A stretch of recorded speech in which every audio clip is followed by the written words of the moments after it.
today. Okay, cool. You ready to rock? I'm ready, man. Let's do it. All right, let's do it. On today's episode of the CLS Experience, we have a very special treat. He's a badass business coach, mentor, and entrepreneur. He went from swinging a hammer to becoming the real estate expert. And now he's an e-com automating machine. Just a juggernaut in all facets of life and a phenomenal human being. Please welcome Terry Thayer. How you doing, Terry? Good, buddy. How are you doing? I'm doing great, my man. Like I was saying before we went on air, I couldn't be more excited for today. I know you've done a bunch of these. We'll keep this different, fresh, and we'll manufacture magic together here today. Let's do it. Let's do it. I know you know how to do this. And I know the audience is going to fall in love with you in 2 seconds, and they're going to want to hear about your journey. But we're going to start it off. We're going to have a little fun and get a little weird. You ready for me? Let's do it. Terry, simply put, what's your superpower? My superpower, I believe, is taking something and turning it into a system, simplifying it, and outsourcing it. I love that. I believe it's something that I've been able to do very well. Yeah. That's something that I need to do a little bit better of a job of, because, and I know you've dealt with this in the past, like we can't wear all the hats. We have to delegate. Bro, this was not an easy thing for me. This took many years, and now I've become obsessed with it. I used to be a total control freak. I mean, I used to have to do everything myself, and it just got to the point where something clicked, and I got better at it. Now I'm obsessed with it. I love that. Can I ask you a question? Are you standing right now? Yeah. That's unbelievable. It's so funny because I'm always standing. Everyone's like, I can't believe you sit down when you film your podcast, but I want to bring the energy down just a little bit, but that's awesome that you're standing. Yeah. I have a stand-up desk with screens and all that stuff. Yeah. I love to stand. That's great. Terry, describe yourself in 3 words. Oh man. You're throwing out some big things. A pain in the ass. Is that true? I'm obsessive. I don't know if that's good or bad. It could be good at sometimes, bad at other times. Gifted a curse. Just obsessive, determined, and just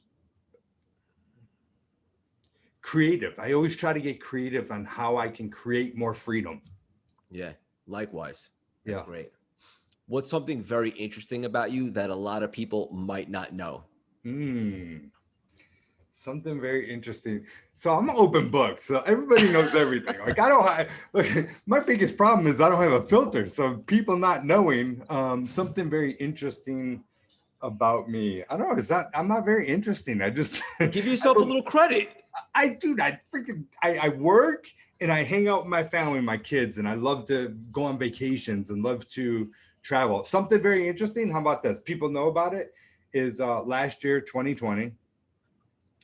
We've got riots happening in the US, COVID, and I'm like, I'm out of here. I don't know. I need a change of scenery. And I got up, picked up, took the whole entire family, dog, everything, removed to Cabo San Lucas, Mexico for 5 months. Wow. So that was interesting. We lived on a cliff of this neighborhood, like this cliff overhanging the Pacific Ocean. Saw whales coming by every day. It was a pretty cool experience for us. That's beautiful. 5 months. It's nice, right? That's a nice trip. Yeah, it was really cool. I didn't want to leave, but the family got homesick. So check this out. I came back to North Carolina. Well, I went to a mastermind up in Ohio, came down to North Carolina for 1 day, sold my car to go back to sign a 1-year lease on this house in San Jose, which is just north of like Cabo San Lucas, where everybody goes. And I get back and my wife and my kids are like, oh, we're homesick. We want to come home. I'm like, I just sold my car to move here. What do you mean? This is the car it took me 3-4 months to find. That's funny. Whatever. But yeah. Terry, what makes you feel most alive? My kids, my kids, my family, the things that watching them grow, evolve, and become the people that they're becoming. Like my daughter's 17. I just got her a mentor. She's starting her own business, her own first business in e-commerce. And 17, that's great. Yeah, 17. I told my kids, I'm like, look, you cannot leave my house. You're not allowed to leave my house till you master sales and marketing. So After that, everything else is easy, right? So I want them to I'll get them mentors. I'll do whatever I can. But yeah, um, just watching them evolve into, you know, from what they were to what they're becoming. That's just like, it's a proud moment.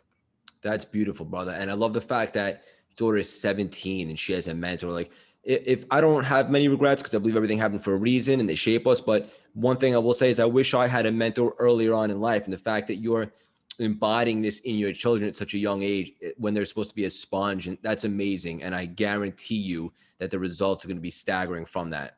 I That's one of my definitely biggest admire that. regrets. One of my biggest regrets is that it took me till 2012 to even know that there are mentors and coaches out there. I thought the only way to get any of that is to go to college. Right. Right. Had no clue. So I wasted many years of my business years. Like, really, I mean, I've been in business 24 years, and, you know, 9 years ago, I just learned about mentorship. Yeah. Well, better late than never. And for Very the true. audience listening, it's very valuable because you can't have all the information about everything. A mentor will guide you. They'll give you experience, wisdom. They can prevent mistakes and so forth. And just to be clear, like something I had to learn along the way is like you have to put your ego aside and use the world as your playground. If there's people that you can grab knowledge from and you don't take advantage of that, the joke's on you. And I've even heard you say this, Terry, because I'm such a big fan. And obviously, preparation breeds confidence. It's not that like if people that are struggling maybe financially and they say they can't afford it, you can't afford not to. Not to have. Yep. Very true. Yep. I love it. For sure. Yeah. I mean, mentors save you a lot of time and money, for sure. 100%. Terry, what is your definition of success? Freedom to be able to do what I want, when I want, with who I want, whenever I want. It's freedom. That's literally the goal, is to freedom, not financial freedom, like literally freedom from everything. Amen. I couldn't agree more. And this is the last one. We're going to get a little deep. You ready? Yeah. When did you officially become Terry 2.0? Okay. That's actually pretty easy for me. Terry 2.0 is probably only about 3 or 4 years old. So I told you I learned about mentorship in 2012. I went to my first mastermind in 2014. I had a huge aha moment in 2014, to the point where I came back and fired every single person who worked for me and said, I'm going to start over. And then it took me a couple of years to really practice that whole thing and just be obsessive to figuring all this out. And then that's what got me to be the outsourced person that I am, the person that creates systems, simplifies things. And I would say like 2017 is when things really started to duplicate over and over and over. So 2.0 the first 2.0 was I would say probably about 2017, where it really started to show a big difference. But I would say every morning I wake up, there's another better, different version of me. That's the beauty of the journey, right? Yep. That's right.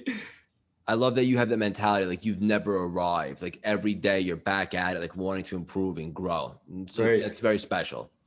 Yeah. Hell Yep. yeah. I want to take it back because I know the audience is going to hear a little bit about the story. Take us back in the beginning, like when you were growing up. And also, I know you were kind of born into it from your pops, like being a contractor in that type of world, right? Yeah, for sure. Yeah, so I grew up in you're in Manhattan. I grew up in upstate New York, you know, farmland. You guys all say from Manhattan. So I grew up in Rochester, New York, and I was just like, I definitely was born with that entrepreneurial spirit, like hustle and just want to make money and want more. And, you know, we weren't well off. I would say we were lower middle class at best growing up. My father was a contractor, you know, when he worked all the time, like literally all the time. So every time there was a break, I just was obsessed of how to learn what he did to make more money, to create things. I just became interested. He was a carpenter. So every break I had, summer breaks, holiday breaks, whatever it was, I went and worked with him in the snow and the heat, whatever it was. And he ended up moving down to North Carolina, where I currently am right now, in 2004. About 4 or 5 months later, I followed him, moved down here at the beginning of 2005, and he started growing this business. And really, he came down to North Carolina, right time, right place, and just got to know the right people right off the bat. And within a few short years, he was a multimillionaire. He had this huge company. And I was a project manager for this company. And it got to the point where I had 250 guys, over 250 guys underneath me. 60 of Wow. them were my own guys. I was traveling up down the East Coast doing apartment complexes while we were doing siding, roofing, windows, gutters, stuff like that. And I had 17 crews plus all the delivery guys and all this stuff. And I remember Nextel phones, like the beep, The I had bleeps. two of them. I Yes. had one for all my guys and one for all the superintendents. And I Bleep, was like, bleep. yeah, the beep beep. Like I hear that noise now and I like cringe, you know. I'm like, I feel like something's coming at me. Yes. But yeah, it was just that whole grind and hustle, and I had to kind of figure things out, right? But then it got to the point where I was like, this is getting old. So I went to him and I said, look, either you make me a partner or you pay me a whole lot more money. And I want to do other things except for the same thing. Like I feel like it's the movie Groundhog Day. I wake up, the same thing, wake up, same thing. Yeah, it was just on repeat, right? So I proposed that and neither one went. So I ended up leaving in 2000. 2000, I didn't know what I was going to do. I just knew I wanted more, right? So I started doing renovations on houses, doing different things. 2002, a friend of mine and I bought a house, cut the roof off, put a second floor addition, and then that's just where everything just started taking off. We went and put the sign out in the yard like as if we were a company. We weren't even a company, right? And next thing you know, we're buying houses in the neighborhood, we're doing renovations, we're selling houses like crazy, and we started this real estate investing company, flipping houses, tearing down houses, building new, putting additions on them and selling them, and just all that just started just going like crazy. And we were doing all over. We're doing $1.1 million houses to $1.9 million houses for a while there. And in North Carolina, you're in New York, Manhattan. You're like, oh yeah, my closet's 1.1 million. No, no, these are, it's a big house. It's a nice house in this area, right? So it's just that whole thing about real estate investing. And I was figuring all this out by myself. I was gonna say, how did you know all the homework and stuff? I don't even know. It was like he did more of the business end, the financing and stuff like that. And I did more of like the nuts and bolts parts of it out in the field and with these properties because I was a carpenter. But I just think I started in 2002, 2012, 2002. And then 2012 is when I learned about mentorship. I'm not sure if I said that wrong back before, but 2002 is when I got started with real estate investing. 10 years I went like figuring all this out, and we did pretty well. Real quickly, Terry, when you started, is that where the name Titan Development came from? Yes. Yeah. That was Titan Development. Yeah. So me and a friend of mine, Titan Development, literally we put this Titan Development, we put the sign, we had the sign shop make this whole thing, put it out in front of the house, and we're like, yeah, we're Titan Development. We never got an LLC, DBA, nothing. Afterwards we did, and we actually became Titan Development. But yeah, it was pretty cool. It like literally just happened off of hustle, grind, and determination of wanting to be in that business. We just did it. We just kind of figured it out as we went. Yeah, this hits home to me specifically. I know the audience, 100,000 people so far in 3 months as the podcast launch, are going to love this because like a lot of people, myself included before the pandemic, like even if you're in a good job that's lucrative or you're the boss, so to speak, something inside you, just like in your gut, like a fire burns, like you want more, right? Yeah. And like you were not satisfied because it felt like Groundhog's Day. So many people, I think, feel like that, but they don't take that action. Why is that? I think people are scared. It's like the feeling, the unknown, right? They don't know what to expect, the fear. And a lot of I was young, it didn't matter. Like I was fearless, right? At 20 something years old, right? When people are trying to do this in their 30s or 40s, they have a family, they have more responsibility, they have more loans, whatever the case might be. It's harder to do it. But I'll tell you what, it's like, in order to do that, it's like you have to give yourself permission, or you have to just accept, this is what I'm going to do. You take action, and I promise, like I've done this so many times now, everything falls in place. It's like you take action and then figure out the details as you go. right? Because there's never going to, I don't care how perfect you think it is or how perfect you think you're going to make it. You're always going to be figuring things out as you go. It's never, ever going to be perfect throughout. 100%. And for the audience, let me know if you know a good surgeon, because you'd have to surgically remove the smile from my face right now, because Terry's speaking to my soul. And it's so true. Like once you make that decision that you want more and you start to take action, the seas begin to part, but not a moment before that. So I love that you said that. And it's never going to be look, I'm not a father yet, but it's never the perfect time to be a father, to start a business, really, for anything in life. Right, right. I'll give you an example. So probably about 6 years ago, I wanted to be in the e-commerce space. Okay. But I never actually took the step because I was the real estate guy. Like the real estate guy can't do e-commerce. Like, you know what I'm saying? And I get into this mastermind, and this mastermind was just like opening my mindset up to so many different things. And it really just like allowed me to give myself permission that it doesn't matter what the hell I do, I can do it. And I literally just ripped the Band-Aid off and just started doing it. And now look at what it's created. It's like, it's awesome. It doesn't matter. Like you can find the right people, put the right people in the right seats to do the pieces that need to be done. You don't have to know every part of it. I think everything's a mindset, and I couldn't agree more with you. Like you needed permission to believe in yourself that you can do it. You've done it before in other industries. So how is this any different? It's really just a mentality when it comes down to it. So good for you. I admire that. And then obviously look at you now, the rest is history with the e-com. Yep, exactly. Yeah. Exactly. And now we're just growing from there. Now I've got bigger goals with ecom, trying to create 250 people within the next 3 years, making $1 million a year in ecom, semi-passively. I mean, they have to pay credit card bills and stuff, but redo everything with the automation. Yeah. And you will, I have no doubt. One thing real quickly I wanted to touch upon, because I heard you say this and it really hit home to me, is in regards to hiring and firing, it's the core values. Like when you're building a company, especially like when it's your baby, like I know you have companies and so forth, like the core values, like even if someone's good at what they're doing, but like they don't have the same vision as you, like it at some point it probably isn't going to be a good fit. So talk a little bit about that. Like what do you mean by the core values when it comes to hiring and firing? Yeah, so core values are so important. All right, once like I coach a lot of different people, and I say to them, look, one of the very first things that you need to do when you're setting up your business, because a lot of people, they come to me and their business is already set up, their business is already going and moving along, but they're broken, right? They're stuck. They're not growing. And now they need to start building a team. And I'm like, all right, first thing you need to establish, I've got a hiring course too. And the first thing you need to establish is what are your core values? What is important to you in your business, the way you do business, the way you show up, the way you want people to see you, the way you want customers to see you, the way you want your everything, right? So what is that? What does that look like? Come up with, 4 to 6 words, and it doesn't always have to be words. Some people are like, it's a word and there's a meaning. Like mine have a word and a meaning behind them.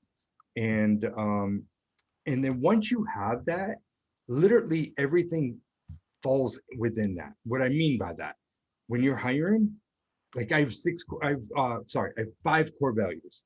And when I'm hiring, if I don't feel like that person sitting in front of me in an interview fits within all 5 of those core values, it's an easy no. And if they come on and if they did fit all those core values, but then all of a sudden some things start slipping and I can't pull them back in and they don't fit inside that box of those 5 core values, then guess what? They're gone. It's that simple. It makes hiring, firing easy because look, you've created what these core values are, what this meaning of how you're going to do business, how you're going to show up is. And if you can't get an entire team to get onto that, then it's just broken, right? And then that's how you create culture as well. Like you can't create culture when somebody's in this direction, somebody's over here doing their own thing, and then we've got a handful of people following the core values. Yeah. My favorite thing, or at least one of them about you, is just how structured and systematic you are. It's something that I could definitely relate to. And with what you were just talking about, like for the audience listening, like, well, how is it that simple? Because Terry takes the emotion out of it. Do they fit into the criteria of his core values or do they not?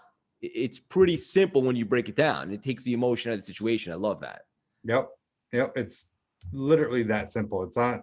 It's not what they can do or how they can do it. It's like, do they fit within our company? Because when you have one bad apple, it's like a disease. Oh, It'll destroy the cancer. entire company. Yeah, it'll spread. Yep. Yeah. And also another thing that you say is that you like to run your business like a sports organization. That hits Wow. home to me too. Tell the audience a little bit about what you mean by that. So a little over a year ago, I started running my business like it's sports, right? And I'm thinking to myself, it just, I don't know, I got like smacked me in the face one day. I'm like, every sports team has a coach.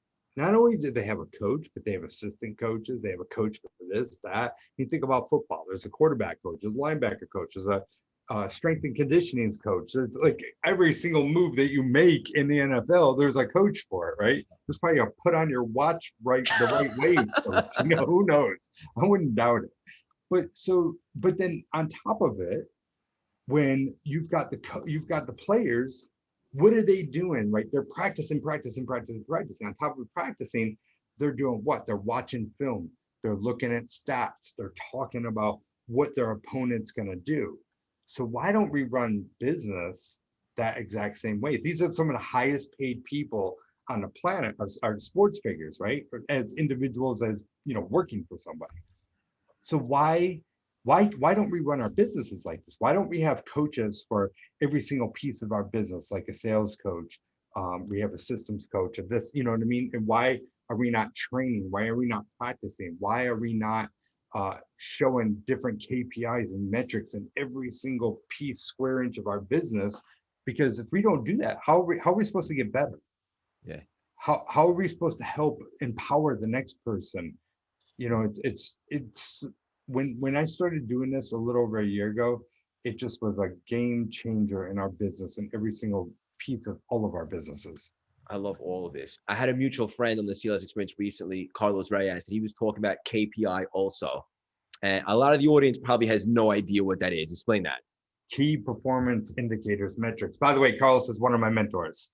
Oh, really? Love Carlos. Yeah. So I've been in the game a lot longer than him, but they figured out the marketing acquisition side to a damn T. And I hired him a few years back, and I'm like, give me just the blueprint. I don't need anything else. And basically, he sent me over a drive, and I went to work. That's great. With a bunch of different information. So key performance indicators are your metrics, right? So when I talk about, let's go back to sports because it's simple to talk about. When you're talking about a quarterback, how many yards that they threw, how many pass rushing, how many rushing yards, like it's metrics to show. We run all of our business off of KPIs, right? So it's like, again, taking the emotion out, taking the what ifs out. When you have numbers that, like for our marketing, for example, we know that this marketing piece generated this many dollars in this amount of time, this so many pieces it took, whatever the case, whatever piece of marketing we're doing, we break down every single piece of it. Then we're like, okay, there's the marketing. Now let's take it to the next piece, sales. How many calls did it take to generate a solid hot lead or to talk to people? How many people did we talk to turn it into a hot lead? How many hot leads turned into a sale? How many sales turn into X amount of dollars? Like it just keeps on going. I can talk about this all day long. It never ends. Like every single weekly meeting that we have about financials, I always find another metric to measure. Yeah. It's all numbers, it's all data, and it should make life simpler for us. Takes away the emotion. This is what works, this is what doesn't. Right. And this is how you drive your business. You don't drive your business on, oh, I don't think we've had enough sales this week. But what do you mean you don't think? Like, what's the data say? Right. And the data tells you when you need to order more marketing, when you can increase your spend, when you need to decrease your spend, when you need to add more people, everything. Yeah. And I love it. Also, another thing that hit home to me personally about you is every day that you wake up, you spend the first hour training. Yeah, no, first hour at the office. So, right. So that's the first hour at the office we spend training. Understood. On something. Yeah. So for the first couple of hours from 4:45 to 8:30 when I leave my house, it's me time, right? I'm at the gym, working out, reading. Every time. all that stuff. Yeah, Terry time, like hanging out with my wife, hanging out with my kids, cooking for my kids, all that stuff. But as soon as we get to the office, first hour of the day, training. So I mean, you train your employees? Yeah, so I'll train my employees on sales, whatever the case might be. I'll go through, hey, what are you struggling with? I'm looking at this data, and this data says this. How can we move the number from here to here? Like, what's the block? And a lot of it, like we talked about earlier, it's Yeah. mindset and hustle. The rest of it's skill, but mindset and hustle is probably this much of it, and the skill is that last little bit. It's 80% mindset and skill, 20% skill, or 80% hustle and drive, 20% skill. So yeah, we'll work out, and I'll work on one-on-one. We'll do group things. We'll do what am I trying to say? The role playing, whatever we have to do to get that person better. And on top of it, I've gotten to the point where I'm like, it's not an ego thing for me. Now I'm like, okay, who else can I bring in to add another layer of coaching and another person? Like, they're hearing from me every single day. Like, who else? So I'm starting to bring in other coaches to coach different parts of my team to help them get better. Love that. Yeah. And so essentially you're sharpening the axe with them every day, going That's over right. the tools in the toolboxes of what I do this every single day in my life. I do it with my team as well. I think it's one of the most important things. It's like, like if you work out and you want to be in good shape, you can't just work out twice a week. Like you have to condition yourself. The mind is no different. You have to sharpen the axe, stay inspired, go over skill sets and so forth. So I love that you do that. I'm sure it makes a huge difference for you guys compared to other companies that don't. Yep, absolutely. And I love that you use the workout thing. I use that analogy all the time. I'll find, look at somebody, I'm like, look at this dude's arms. I'm like, you think that he got that from curling one day? Like, no, it took years. He had to work that muscle, work that muscle, work that muscle. It's the exact same thing in Conditioning. every single part of the business. Yeah, conditioning Yeah. Love all of this, man. doesn't just happen. That's it. No, you're right. It's like you said, like you're an overnight success, 20 years in the making, right? Yeah, right. 24 years in the making. No, I get it completely, 100%. Another thing that you said that you were the real estate guy and then you wanted to get into e-com and now obviously you're crushing it, doing your thing. How long were you thinking about entering that arena before you actually pulled the trigger? Every bit of 5 years. Wow. Every bit of 5 years. And it's like, when it finally happened, I'm like, you idiot. Like, this wasn't that hard.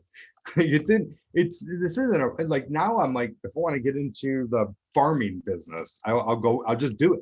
Like, after I've done it once, gone into something completely different, and I figured out it's that simple. Like, anything can be accomplished. It doesn't matter. Yeah. No, it's so true. Don't decrease the goal, increase the effort. Yep, for sure. I love that you say that. Yep. Can anybody apply that? And anybody can apply that. Anybody can apply. That's drive, the motivation, like, just grind out and do. Like, that's 80% of business. The rest of it, get a mentor to help you dial in. And it's like, at first, it's like, you just got to do it. And then all the details and everything else falls into place. Yeah. No, it makes perfect sense to me. I know now you do a lot of, also in regards to the other stuff, mentorship, Yes, I right? do. Is Yeah, that, yeah. go ahead. I have a mentorship. I teach people. Like, my biggest thing now, I used to do one-on-one coaching, and it didn't matter anything in the construction, real estate industry whatsoever. And now I've just narrowed it down. I've got a group coaching program on marketing acquisition specifically. And it's like, how to put, first off, good marketing, good systems, right? Then the sales part of it, how to convert. It doesn't matter. You can have the baddest ass marketing, tons of leads coming in, but if you can't close deals, it's never going to convert into dollars, right? So it's like that hustle and drive at first of getting everything right on the marketing side, the system side, closing deals, locking down deals, turn them into dollars. Now, how do we expand and turn this hustle into an actual business? Because that's what all real estate is. Real estate's a big freaking hustle. To me, it's no different than drug dealing, only it's legal. right? You're slinging houses, slinging this, and then it's the exact same thing, and you start all over again. It's a big hustle, and a lot of people get stuck in this industry as being a one-man operation and don't know how to grow, how to expand. And it's like, if something happens to them or they want to take a vacation, guess what? Their entire business stops. It's So so, I like to teach people how to turn this into a business. yeah. And it's funny that you now you're just solely focusing on this because you have such a diversified portfolio, like connecting the dots, looking backward now, like with all the stuff that you've done throughout your career and so forth. But this is the one specifically that you're most passionate about right now.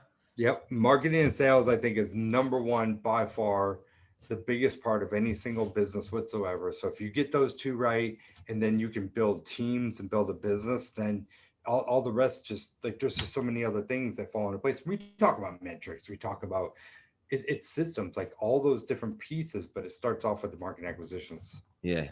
No, it makes perfect sense.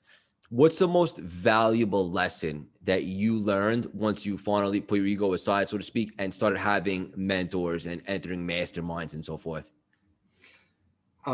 That's what I was going to say. Like, the most valuable lessons is knowing that you don't have to figure out everything yourself, and putting yourself in front of these people. Like, even now, I'll give you an example. Like, I just went to an event, Carlos's event, as a matter of fact, a couple of weeks ago. And it's like, I do that to get in front of more people, and just get myself out there and learn more things about other people, and more, like, I just having conversations, you'll get one more nugget, or maybe I meet somebody that I can connect with and do business with. So it's just like, don't thinking not thinking that I can do everything myself. Ask for help, ask for mentors, and don't think twice about it. When you can find somebody that's doing what you want to be doing at a high level, like, it does, the dollar amount doesn't matter. No. And the joke's on us if we don't take advantage of that wisdom and experience. And I love that you're starting your family off with your daughter with a mentorship at 17 years old and so forth. How much do you look or how much around do you invest just on a yearly basis in personal development? So up until this year, I used to say I invest a little better than six figures a year. I'll do over double that this year. And you're proud of it. I am. One of my mentors alone is over six figures a year. Yes. Yep. That's great. It was actually pretty scary making that move, because I've never invested that much into myself or somebody else. And it wasn't that I didn't trust them. It was like, can I keep up with this person? Am I going to be able to implement everything that they are needing me to do to be this better version of myself? Yeah. So yeah, I ripped the band-aid off, and we went in, and it's been a good decision so far. Yeah. And just to be clear, like to the audience, like Terry's goal is to double what he's already in spending on investing in himself, because there's no better investment than one can make. There's no better bet that someone can make than on themselves. Absolutely love your mentality. What do you prefer better, like the mentorship on a one-on-one basis or entering the masterminds with more of like a networking group type of feel? Hands down, group masterminds. Really? Hands down. So it depends on what it is. If it's about some type of skill, trade, that type of thing, group, right? Because I'm going to learn so much more from many different minds than just one. If it's something like life, just that really inner connection, soul working, then it's got to be one-on-one. You Yeah. can't do that in a group setting. No, it's not intimate enough. I get No. that.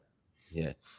I know that not only do you teach your employees and so forth and your team in regards to sharpen the axe, but you're a big reader yourself. How often do you read? So I do mostly audiobooks, Me too. because I like to kill two birds with one stone. I go to Likewise. the gym, and I read, right? I Same get way. more excited about reading than I do going to the gym. Like, that's what gets me to the gym more times than none. But yeah, I love reading. Yeah, I'm the same exact way. Like when I go on my long runs, I'm training for a marathon right now in Chicago. Like I'll bang out 2 hours of a great book. It's Yeah. unbelievable. I get to sharpen the axe while I'm on a run. It's unbelievable.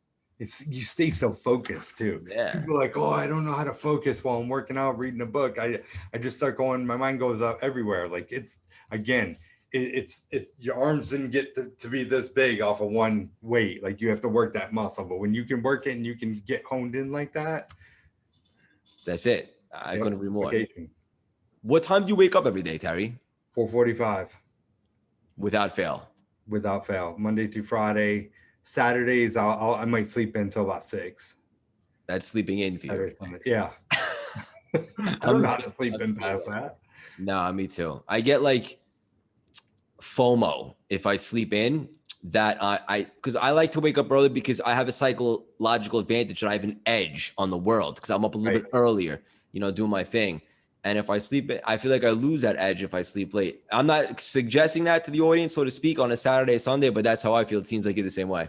Oh, for sure. Like there's been a couple times a year that I'll sleep till like 7:30. I'll wake up like pissed off. What did I miss? I'm like rushing. And that's one thing I like. The only part of the day to go slow is the morning. I like to kind of flow into my day and then just go. Yeah. I love that. And I was recently in LA. I was actually seeing our mutual friend, Dave Meltzer, and some other people about 3 weeks ago. And like, I would wake up at 5 there, but it was 8 back in the East Coast. It's like, it's only been a whole day already back there. So I guess you got to get used to that if you're on the West Coast. It's so true. It's so true. Yeah.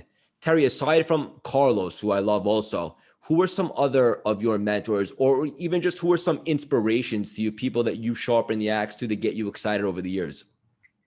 Yeah, a lot of them are smaller name one-on-one type of people, but honestly, like somebody I met many years ago, which is going to sound funny, is I met him when he was at an event and he's standing out in the hallway and nobody was near him. And I'm like, I'm taking advantage of it. It's Grant Cardone.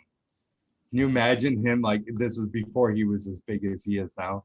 And I remember just going over and sitting talking with him and got a lot out of him in just a short amount of time, just that mind, the way that mind works. And ended up buying like every single one of his books, reading them like twice each. And the next day at the event, he came and sat down and I'm sitting there talking with somebody that morning. I turn around, sitting Grant Cardone sitting next to me for like the next 3 hours. So he was a big inspiration for me in drive and motivation and sales and just never giving up and being obsessed. And he's got that curse, a gift or a curse that you and I have, being obsessed. I just had his wife on the Sales Experience a couple weeks back, Elena, and she has that same mentality. Look, a lot of people have an opinion about Grant, but one thing you can't deny is that he's relentless. He's obsessed, and it takes a maniacal drive to achieve the type of success that he has, and you got to respect that. For sure. Yeah. For sure. Which one of his books is the best? Be Obsessed, Be Average, or 10X. I think that they're both the same book. They just one flows into the next. Okay. Because I could use a new book when I'm done with my next one. So it's good to know. Yep. After everything that you've been through and all the success, and obviously I know it doesn't go up in a straight line as an entrepreneur, there's ups and downs. What do you think the most important character trait is that you could suggest to the audience to really push through adversity and overcome obstacles that will inevitably come our way? Character trait is stay humble. Stay humble and wholesome, and just, there's times where you feel like you're on top of the world and it's so hard to just kind of pull your inner self down. But I'll tell you what, just staying humble just keeps you on as straight of a path as possible. Yeah. It I didn't used to be like, it's even hard for me today to be humble, right? It's hard for a lot of people to be humble. In the past, when I was a kid, I was not any bit of that, and I saw where it got me. I understand completely. Sometimes you have to go through some stuff to kind of learn that lesson. Unfortunately, it's just life, but I totally hear you. Yeah, for sure. Yeah. I love all this, my friend. You have so much to offer in regards to the mentoring, because I feel like you've had so many different careers. Like you've dabbled and had success in so many different fields. For the audience listening, if they wanted to work with you, what's the best way? How's the best way to go about that? Well, two things I want to say to that is one, all social, Terry Thayer, II. II is on the second, so like Roman numeral 2, Terry Thayer, II, on all social. And then also I've got an event coming up in September in this one's actually in Cancun. I just came from Cancun. Yes. In Cancun, we're shooting. My goal is to have a minimum of 500 people there. We have probably the most ridiculous speaker lineup in real estate investing history. It's a week-long event. It's your event? My event, yeah. That's it's the great. fifth year that I've done this. Love it. It's actually should be year number 6. Last year we had to skip because of COVID. But every September I do this. So September 11th through September 18th is a time that like we can all come and hang out and get to know each other and network, and not just myself, but talking about Carlos. Carlos is going to be there. We got Ryan Pineda, Max Maxwell, Kong is going to be there, Tim Bratz. We've got a bunch of big names going to be. Like the Avengers with that lineup. I know, right? and then another way to get to know me another way, and what my business and what we do in our business is I'm getting ready to launch a book that I actually, someone just took it off my desk, otherwise I'd show you. I just ordered my sample copies to do the final edits, and I've got Congratulations, brother. a bunch of people marking it up for me, and I'm marking it up, and we're gonna send it in for final edits, and it's gonna be go time, and we'll get that launched in here in the next few weeks. It'll be on Amazon. Terry, is this your first book? It is my first book. Let me just ask you, let me pick your brain for a second. Yeah. Was it tough to get the juices going in terms of the direction for your first book? Like, have you been thinking about this for a while, or did you kind of just hit the ground running? I've been writing this book for 6 years. Okay, that answers the question. I've been writing this damn book for 6 years, and I didn't know how to expand it to really show off my personality in words, right? Because I'm not a writer by any means. So I hired a ghostwriter or copywriter to help me expand it, like make it better. And that went to a certain point, and then I ended up hiring another person, and him and his team just literally like nailed it. Absolutely. I went from hating it to absolutely loving it, and I'm proud to put this product out there. I'm so happy to hear that, and I can't wait for the world to hear it. And it's so funny because, like, with me, like everything that I've done since I launched CLS, it's been like, okay, make a decision and then just attack, and obviously strategize and so forth. But when it comes to the book, which is one of the lanes in the 10-lane highway that I'm coming at the world with, it's been the only thing that I've been so challenged with to get started, because you can't really force it. You have to, at least in my opinion, like you have to be inspired. So to hear you just say that makes you feel a little bit better. So just like I've said and everything else, and again, it's like you figure things out as you go. You can hire a coach for everything, even writing a book. Yeah. So now that I know how easy it is working with this person, I've got my business partner is writing a book. His is 75% done. I've got another book that as soon as his is done, I'm going to jump on mine with this person. And then I'm going to jump on another one. I've got 2 more books in my head right now that I'm getting ready to do, but they literally break it out for you and help you expand the whole thing and interview you. And you have to write out certain things. I mean, it just makes it so much easier. Is this guy only like in the specific criteria that you want to write about, or he could do anything? Anything, any books. Share the contact info with me if you don't mind. Yeah. No, I'm definitely going to send it to you. His name is Mike. I don't want to butcher his last name. It's Mike Fillet, I think, how do you say it? Mike. Hold on, look at my contacts right here. Fallet. How do you say it? Fillet? Fillet. Yeah, Mike Fillet. And I'll send you his contact. It's awesome. I love it. He's amazing. I'm proud of you, buddy. That's a big accomplishment. I can't wait for the world to hear it. For sure. Yeah. And for the audience listening, you can find Terry on Instagram, on Facebook, like he just said. The CLS audience is very engaging. If you guys absolutely loved the conversation, hit up Terry, shoot him a DM. He's very friendly. He won't bite, correct? No, I don't bite. Not often. I love it. Terry, I had so much fun today. I told you to make it different, and we manufacture magic, and we absolutely did that. And I just want to say to you, my friend, you don't shy away from your challenges as they've shaped you. It's something I find very relatable and liberating. You are the definition of resilience, grit, and heart, from grinding and hustling as a contractor to becoming a real estate mogul and now applying your experience to the world of e-com. You continue to transition and transform, and you are exactly what being an entrepreneur is all about. I could personally guarantee your best is yet to come. You're someone I admire, I appreciate, I respect very much. This is absolutely just the beginning of our relationship, and this will not be the last time that you and I collaborate. Can't wait to meet you up there in Manhattan. I would love that. You coming out here anytime soon?